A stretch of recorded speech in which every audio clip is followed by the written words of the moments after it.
Good morning friends. Mahakaushal classes Mandla में आप सभी का स्वागत है। दोस्तों, कल हमने नंबर सिस्टम में परिमेय और अपरिमेय संख्या के बारे में जान चुके थे। आज हम उसी के आगे कंटिन्यू क्लास करते हैं। तो मैं आपको बता देता हूँ कि परिमेय संख्या और अपरिमेय संख्या को क्या थी कि परिमेय संख्या वे संख्याएं थी जिन्हें हम P/Q के फॉर्मेट में लिख पा रहे थे, और अपरिमेय संख्या वे थी जिन्हें P/Q के रूप में नहीं लिखा जा सकता था। जहाँ पे कंडीशन ये रहती थी कि परिमेय संख्या में Q का मान कभी भी 0 नहीं होता था, जबकि अपरिमेय संख्या में Q का मान 0 हो सकता है। और मैंने आपको बताया था कि वास्तविक संख्याओं को दो भागों में बांटा था, पूर्णांक और दशमलव संख्याओं में। दशमलव संख्याओं को भी हमने दो भागों में बांटा था, शांत दशमलव और अशांत दशमलव के बारे में। अशांत दशमलव को भी हमने दो भागों में बांटा था। तो परिमेय संख्या वहीं से हमें क्लियर हुई थी कि कौन सी संख्या परिमेय संख्या होंगी या नहीं होंगी। मैं आपको फिर से रिकॉल करा देता हूं। जो वास्तविक संख्याएं थी इसको दो भागों में बांटा था। एक यहाँ पे पूर्णांक संख्या थी और दूसरा था दशमलव संख्या, या बोल सकते हैं डेसिमल। इसको हमने दो भागों में बांटा था, शांत दशमलव व अशांत दशमलव।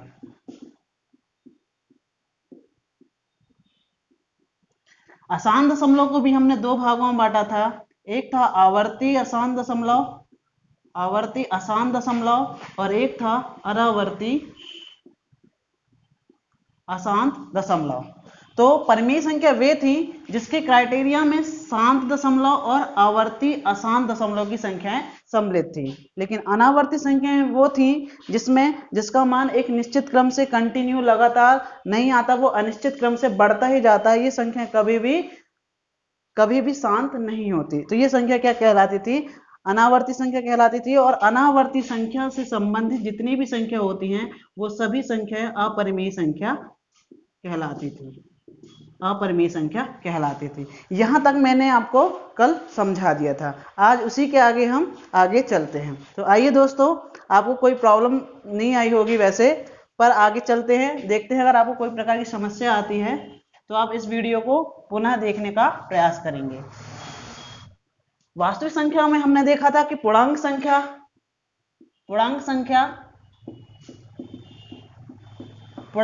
को हमने दो भागों में बांटा है।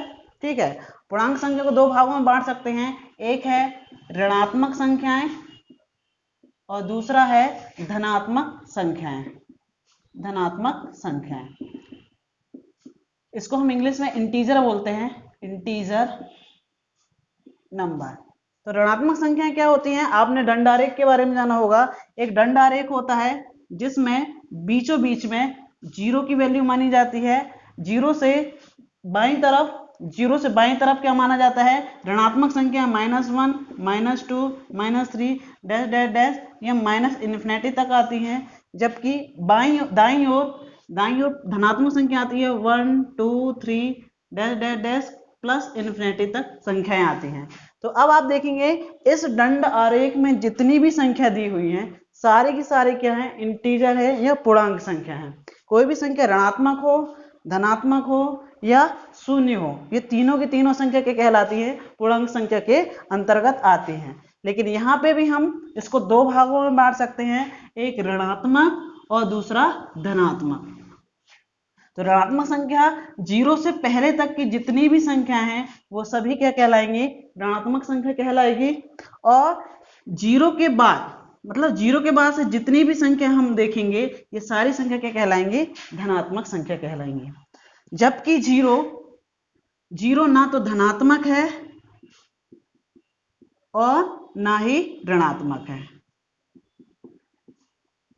जीरो ना तो धनात्मक है और ना ही ऋणात्मक है। अब मैं आपको बता दूं कि यहीं से हम पूर्ण संख्याएं, प्राकृत संख्याओं का डिवाइडेशन करते हैं। तो देखिए, यहां तक आपको समझ में आ गया होगा पूर्ण संख्याएं क्या होती हैं, जिसको हम पूर्ण संख्या बोलते हैं।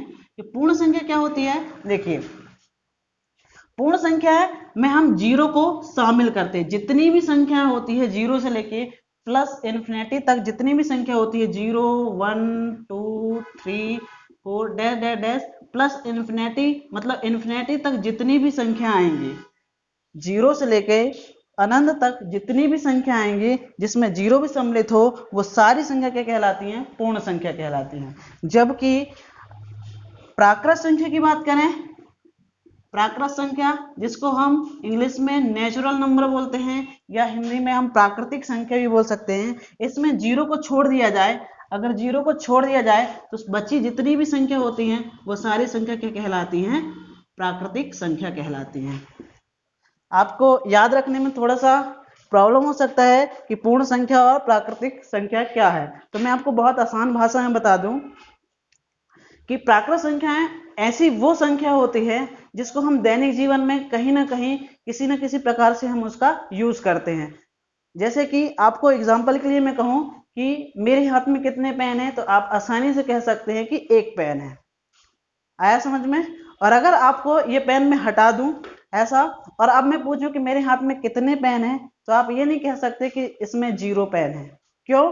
क्योंकि यहाँ पे पेन नहीं दिखा रहा है। हम यहाँ तो ऐसे ही बोल सकते हैं ना कि मेरे हाथ में 0 ट्रक है, तब तो ये बात भी सही है कि मैंने हाथ पे कुछ भी नहीं रखा है, तो इसको 0 ट्रक ही बोल सकते हैं, 0 पेन ही बोल सकते हैं, 0 साइकिल ही बोल सकते हैं।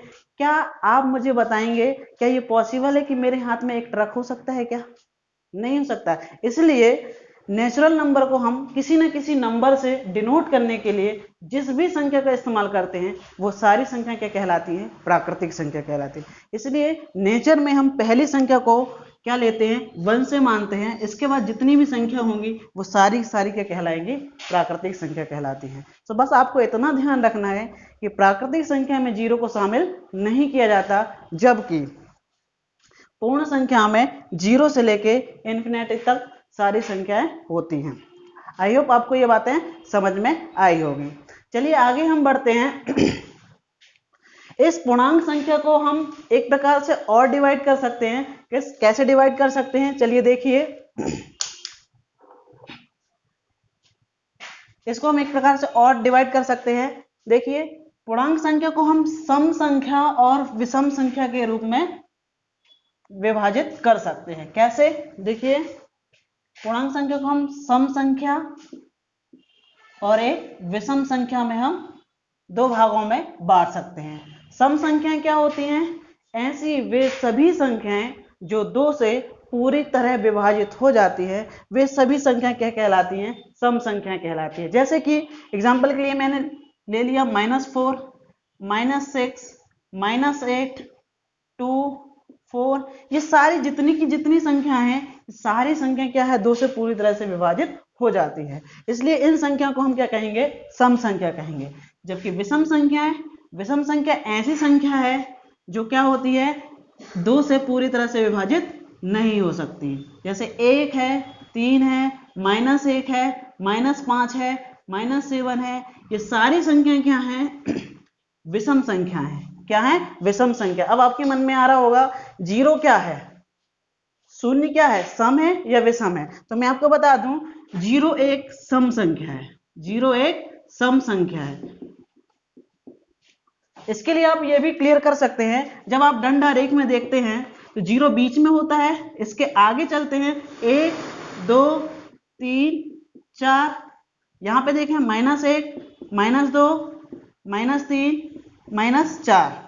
तो सम संख्याओं का सेट अगर आप देखते हैं तो आप देखेंगे क्या है, 2 2 के गैप में देखेंगे -4 से -2, -2 से 0, 0 से 2, 4, मतलब 2 के गैप में सम संख्या आ रही हैं और इसी क्राइटेरिया में क्या आ रहा है? 0 आ रहा है। तो यहां से हमें क्लियर होता है कि 0 एक सम संख्या है। जबकि विषम संख्या की सीरीज देखते हैं तो आप देखेंगे 3 के बाद 1, 1 के बाद -1, -1 के बाद -3, जो कि इस विषम संख्या की सीरीज में 0 नहीं आ रहा है। इसलिए 0 एक सम संख्या है, ना कि विषम संख्या। तो आपको ये बातें समझ में आ गई होगी कि सम संख्या क्या है और विषम संख्या क्या है। कुछ प्रॉपर्टी और होती है जो विषम संख्या और सम संख्या के बारे में आपको थोड़ा सा ध्यान रहना चाहिए। नहीं भी रहेगा तो कोई दिक्कत नहीं, पर आपको थोड़ा सा ध्यान में रहना आवश्यक है, क्योंकि इनसे संबंधित कुछ क्वेश्चन बन सकते हैं। जैसे कि कभी आपने देखा होगा कि 1 धन 3, अगर मैं इसको जोड़ता हूं तो आप देखेंगे यहाँ पे क्या प्राप्त हो जाता है, 4 प्राप्त होता है। क्या प्राप्त होता है, 4। तो यहाँ पे अगर मैं 1 को देखूं तो ये क्या है, एक विषम संख्या है। धन 3 क्या है, एक विषम संख्या है, और इसको जोड़ने पे हमें क्या प्राप्त हो रहा है, सम संख्या। अगर मैं यहाँ पे ले लूं 1 धन 2 बराबर यहाँ पे क्या प्राप्त होता है, 3, तो आप देखेंगे विषम संख्या धन सम संख्या, इसका योग हमेशा क्या प्राप्त होगा आपको, विषम संख्या।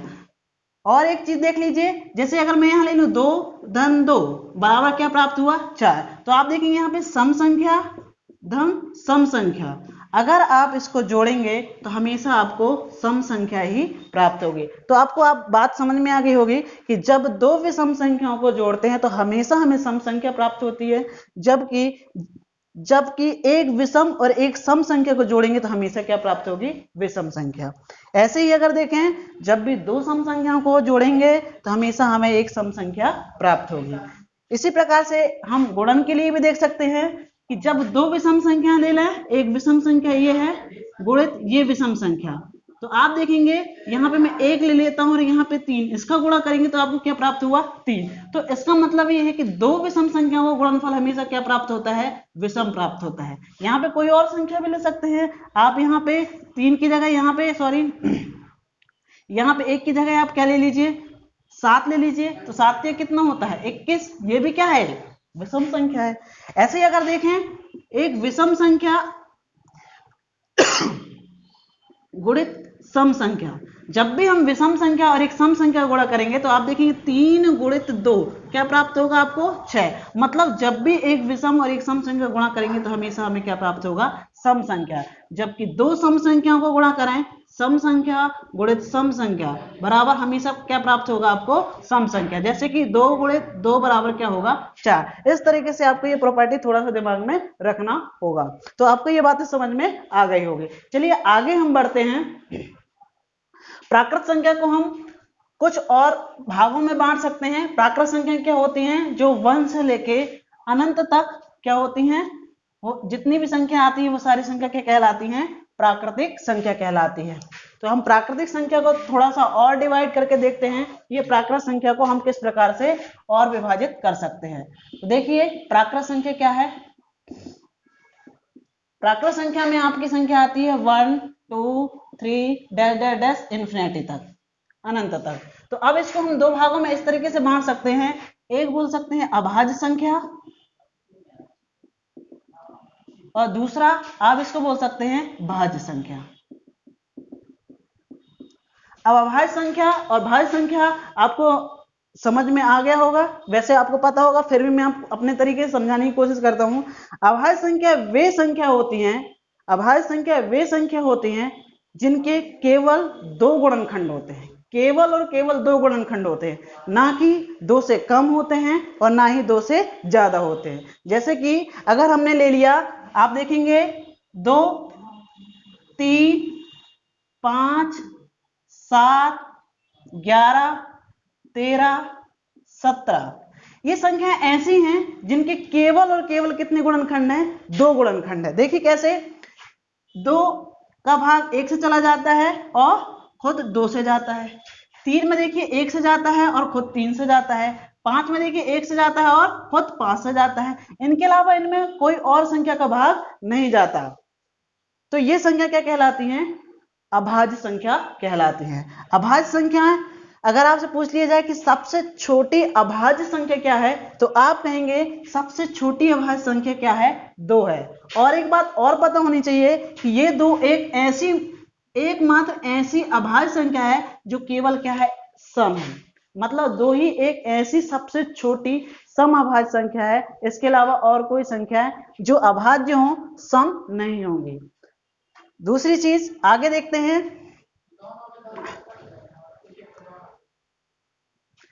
आपके मन में आ रहा होगा एक क्या है, तो एक आप देखेंगे एक ना तो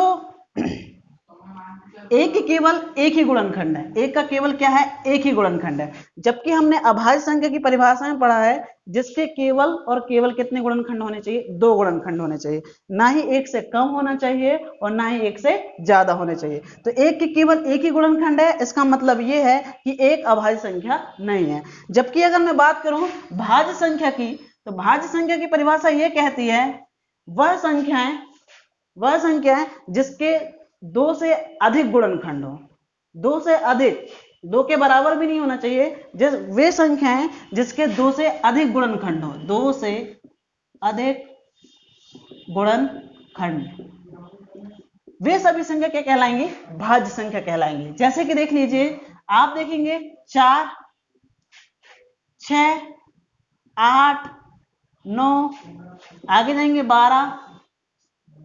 10, 12, आगे तक आप जाएंगे तो बहुत सारी आपको भाज्य संख्याएं मिलेंगी। तो आप देखेंगे 4 के कितने गुणनखंड हैं, आप कहेंगे 4 का भाग 1 से चला जाता है, 2 से भी चला जाता है और स्वयं 4 से भी चला जाता है। तो इसके कितने गुणनखंड है, 1, 2 और 3, मतलब 2 से अधिक है, 2 से अधिक है। 6 के भी देख लेते हैं या फिर यहाँ पे 9 का देख लेते हैं ताकि आपको जल्दी समझ में जाए।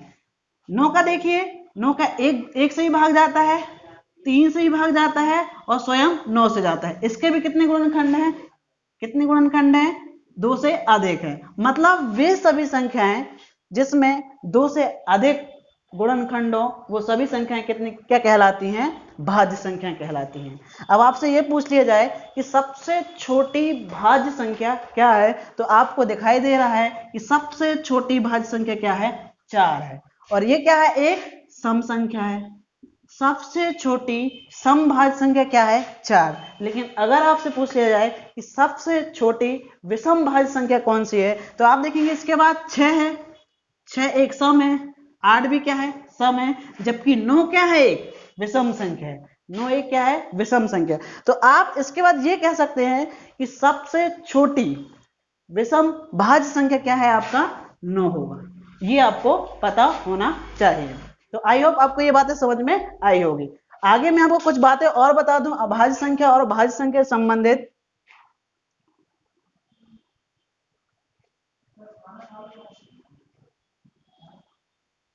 एक से लेकर अगर आपसे पूछ लिया जाए 50 तक, 1 से लेकर 50 तक कुल अभाज्य संख्या कितनी है, तो आप बताएंगे कितनी अभाज्य संख्या है, कुल 15 अभाज्य संख्या है। 1 से लेकर 50 तक कुल कितनी अभाज्य संख्या है, 15 है। और अगर आपसे पूछ लिया जाए 50 से लेकर 100 तक कुल कितनी अभाज्य संख्या है, तो आप कहेंगे कितनी है, 10। तो इस प्रकार से अगर आपसे कोई ये पूछ ले कि 1 से लेकर 100 तक कुल कितनी अभाज्य संख्या है, तो आप कहेंगे 15, 10, 25। मतलब 1 से लेकर 100 तक कुल कितनी अभाज्य संख्या है, 25 अभाज्य संख्या हैं। चलिए इसको और अभाज्य संख्या कुछ और भागों में डिवाइड करके देखते हैं कि जैसे कुछ संख्या आती है सह अभाज्य संख्याएं और अपेक्षित अभाज्य संख्याएं। तो अपेक्षित अभाज्य संख्या और सह अभाज्य संख्या क्या होती है, इसको भी समझ लेते हैं। तो अभी मैंने आपको बताया कि अभाज्य संख्या ऐसी संख्या होती हैं, अभाज्य संख्या ऐसी संख्या होती हैं जिसके केवल कितने गुणनखंड होते हैं, जिसके केवल और केवल, ना इससे कम और ना ही ज्यादा, केवल और केवल कितने गुणनखंड होते हैं, 2 गुणनखंड होते हैं। वो संख्या क्या कहलाती हैं, आपकी अभाज्य संख्या कहलाती है। क्लियर है, जिसके केवल कितने गुणनखंड होंगे, 2। अब देखिए यहाँ पे सह अभाज्य संख्या, कंफ्यूजन होता है सह अभाज्य संख्या और एक और आता है, क्या पूछता है आपसे, अपेक्षित अभाज्य संख्या। अपेक्षित अभाज्य संख्या, इनको समझने की कोशिश कीजिएगा। इनसे डायरेक्टली क्वेश्चन पूछा जाता है और इनमें हम कंफ्यूज जाते हैं, सहअभाज्य संख्या और अपेक्षित अभाज्य संख्या। तो आप ध्यान रखेंगे इन दोनों की परिभाषा तो सेम है। अगर देखा जाए कि वे संख्याएं जिनका एचसीएफ मतलब हाईएस्ट कॉमन फैक्टर, महत्तम समावर्तक हमेशा 1 प्राप्त होता है, वो सभी संख्या क्या कहलाती हैं, सहअभाज्य संख्या भी कहलाएगी और अपेक्षित अभाज्य संख्या कहलाती है।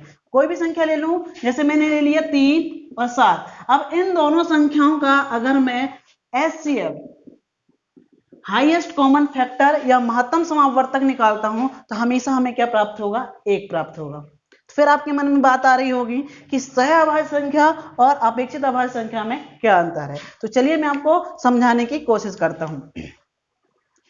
जब भी आपकी ऐसी दो अभाज्य संख्याएं, मतलब ऐसी दो अभाज्य संख्याओं का सेट, मतलब जैसे देखिए ये 2 है और ये 3 है, इसमें कोई भी ऐसी संख्या है जो भाज्य संख्या हो, नहीं है। मतलब ये एक क्या है, 2 और 3 दोनों क्या है, अभाज्य संख्या, जो कि क्या है, साथ में है, इसलिए हम इसको बोल सकते हैं सह यानी साथ, अभाज्य मतलब अभाज्य संख्या है। तो सह अभाज्य संख्या ऐसी वे सभी संख्या कहलाएंगी जो दोनों की दोनों क्या हो, दोनों की दोनों क्या हो, अभाज्य संख्या है। लेकिन अगर आपसे पूछ लिया जाए अपेक्षित अभाज्य संख्या क्या है, तो इसमें एक संख्या आपकी भाज्य संख्या हो सकती है। जैसे कि आप देखेंगे 9 क्या है, एक भाज्य संख्या है, सबसे छोटी विषम क्या है, ये भाज्य संख्या है। और अगर आपसे पूछ लिया जाए यहाँ पे 7 क्या है, 7 एक अभाज्य संख्या है। तो आप इन दोनों का अगर एचसीएफ निकालते हैं, इन दोनों का एचसीएफ अगर आप निकालते हैं तो इन दोनों का मान कितना आएगा, एचसीएफ 1। लेकिन 9 एक भाज्य संख्या है, भाज्य है, जबकि 7 क्या है, अभाज्य संख्या है। तो वे संख्याएं जो एक दूसरे के लिए क्या हो, अभाज्य संख्या की तरह हो, जो एक दूसरे को कभी ना काटे, वो सभी संख्या क्या कहलाती हैं, अपेक्षित अभाज्य संख्या। जबकि सहअभाज्य संख्या क्या हो, जो दोनों एक दूसरे को कभी नहीं काटेंगे, लेकिन इन दोनों, ये दोनों की दोनों क्या हो, अभाज्य संख्या हो, और इनमें तो कुछ भी कॉमन होगा ही नहीं, क्योंकि ये इससे नहीं कटता और ना ही ये इससे कटता है। ऐसे ही ये भी देखिए, ना तो 9 7 से कटता और ना ही 7 9 से कटता। तो स्वाभाविक है इनका एचसीएफ हमेशा 1 आएगा और इसका भी एचसीएफ 1 होगा। लेकिन इन दोनों में डिफरेंस सिर्फ इतना रहेगा कि इसमें एक भाज्य संख्या हो सकती है, या दोनों की दोनों संख्याएं भी क्या हो सकती है, भाज्य संख्या। जैसे कि मैं ले लूं 9 और 16, 9 भी भाज्य संख्या है, 16 भी भाज्य संख्या है। तो इतनी सी बात आपको समझ में आई होगी। एक छोटी सी बात और मैं आपको बता दूं, संख्या से संबंधित स्थानीय मान और जातीय मान। चलिए, आई होप कि इतनी बातें आपको समझ में आई होगी। स्थानीय मान और जातीय मान क्या होता है, जिसको हम फेस वैल्यू बोलते हैं, और स्थानीय मान, स्थानीय मान, और एक और होता है जातीय मान। इसको हम बोलते हैं प्लेस वैल्यू, प्लेस वैल्यू, और इसको बोलते हैं हम फेस वैल्यू, फेस वैल्यू। स्थानीय मान वो होता है कि संख्या किस स्थान पर बैठी हुई है। आपने देखा होगा इकाई, दहाई, सैकड़ा और हजार ऐसे ही प्लेस पर बैठी होती है। तो इन्हीं आधार पे संख्या को हम ये डिसाइड करते हैं कि वो किस स्थान पर बैठी है। जैसे मैंने एक ले ली संख्या 3375, मैंने आपसे 3375 लिया, और इसमें आपसे पूछ लिया जाए 7 का स्थानीय मान क्या होगा, तो आप कहेंगे 7 गुणित, ये कौन से प्लेस में बैठी है, इकाई, दहाई, दहाई मतलब 10वें स्थान पर बैठी है, मतलब इसका स्थानीय मान कितना हो जाएगा, 70 हो जाएगा। कितना हो जाएगा, 70 हो जाएगा। जबकि अगर आपसे पूछ लिया जाए कि इसी संख्या में 3375 में 7 का जातीय मान कितना होगा, तो आप कहेंगे 7 का जातीय मान या 7 स्वयं, इसका जातीय मान मतलब 7 ही होगा, इसमें कोई परिवर्तन नहीं होगा। स्थानीय मान में हमको यह ध्यान रखना है कि संख्या किस स्थान पर बैठी है। अगर मान लो यहां पे आपका 5 होता और 2 होता, और आपसे पूछ लिया जाता कि 2 का स्थानीय मान कितना होता, तो आप कैसे चेक करते, इकाई, दहाई, सैकड़ा, हजार, 10,000, लाख। तो 2 का स्थानीय मान कितना होता, 2 लाख होता। कितना होता, 2 लाख होता। जबकि अगर इसमें आपसे पूछ लिया जाए इसका जातीय मान कितना होगा, तो 2 ही होगा। आई होप आपको ये बातें समझ में आई होगी। दोस्तों, इसके आगे का